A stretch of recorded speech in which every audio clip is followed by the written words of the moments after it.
আসসালামু আলাইকুম। পাঁচদোনা মোড়ের কাছাকাছি অবস্থিত অনেক দর্শনীয় স্থানের মধ্যে পাঁচদোনা এলাকায় অবস্থিত ড্রিম হলিডে পার্ক এবং ঐতিহ্যবাহী কিছু কাচারি জমিদার বাড়িও উল্লেখযোগ্য।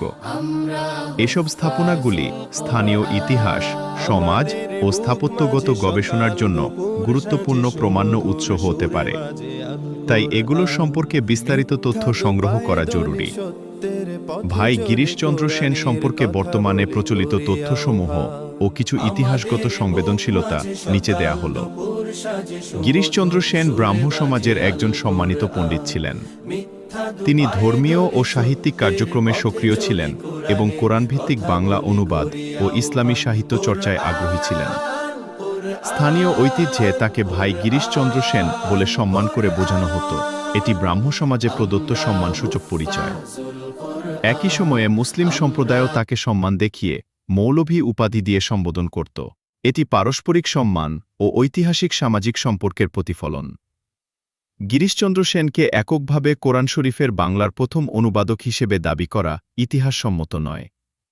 কোরআনের আংশিক ও পূর্ণাঙ্গ বাংলা অনুবাদের ক্ষেত্রে ইতিহাসে অন্যান্য নামও উল্লেখযোগ্য।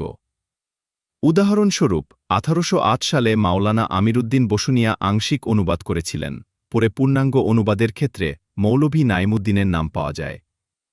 তাই প্রথম অনুবাদক দাবি করলে তা কোনো ধরনের অনুবাদ আংশিক না পূর্ণাঙ্গ ও কোনো সূত্রের প্রতি ইঙ্গিত করে তা স্পষ্ট করা প্রয়োজন।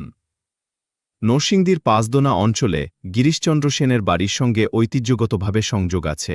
এটি স্থানীয় স্মৃতি ও ঐতিহাসিক বর্ণনার অংশ হিসেবে বিবেচিত। এই ধরনের তথ্য স্থানীয় ইতিহাস ও স্থাপত্য গবেষণার জন্য মূল্যবান হতে পারে, তবে প্রামাণ্য নথি দ্বারা সমর্থন করলে তা অধিক শক্তিশালী হবে। যাচাই করা প্রয়োজন এমন বিষয়সমূহ: গিরিশচন্দ্র সেনের জীবনকথা, শিক্ষাবৃত্তি, কাজকর্ম ও সম্ভব